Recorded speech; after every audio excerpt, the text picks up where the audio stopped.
There's a Canadian author I used to read quite a lot back in the days by the name of Malcolm Gladwell, the guy who made famous the term The Tipping Point. And all of his books were fantastic, Outliers, The Tipping Point, Blink, Talking to Strangers, David and Goliath, What the Dog Saw. I love this book because a lot of the stuff he talks about, where he talks about the psychology of people and customers and stuff like that, is applicable to fields like medicine and dentistry. Because we're dealing with people every day, and there was something in one of his books that he said that really resonated with me and has stuck with me ever since I read it, because I've learned over time how not effective, how powerful it can be. And it's in his book called Blink, The Power of Thinking Without Thinking, or something like that. Basically, the whole concept is about trusting your gut feelings. And in the book he gives several examples of how certain people in certain situations, by trusting their gut instincts or ignoring their gut instincts, either succeed in something or fail in something. And this is not really something that's not really spoken about much in medicine or dentistry, because everything we're taught needs to have hard-backed science behind it. Rightly so.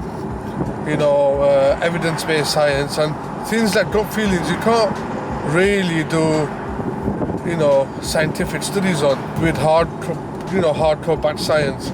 So it's something that's not really spoken about. But over time, after you graduate, and especially the more and more patients you see and different situations you come across, you realize over time you start developing gut feelings about certain situations, and over time you start to realize or learn that trusting your gut feelings can help you so much as a clinician.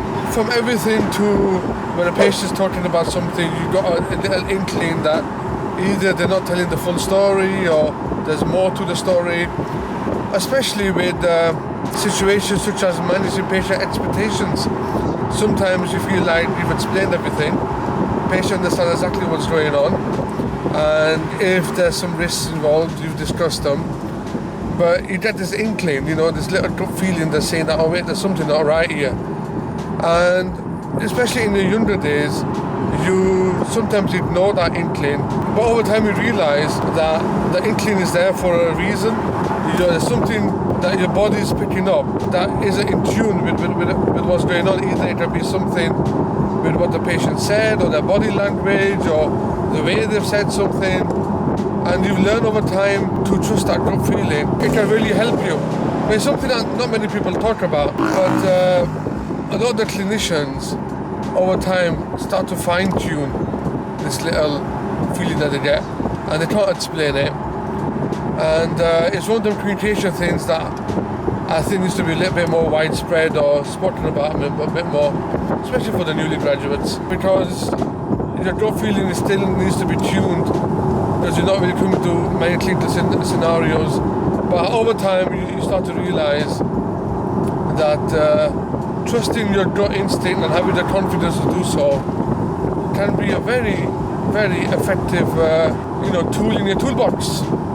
So I wanted to share that, and definitely would encourage any new clinician to read as much as you can of Malcolm Gladwell. All his books are fantastic, and if you were going to start with one, start with The Tipping Point. Move over to Outliers and David and Goliath, and I'm pretty sure you'll be hooked on his books in no time. But yeah, for now, learn to fine-tune and trust your gut instincts, especially in clinical scenarios, and see where it takes you.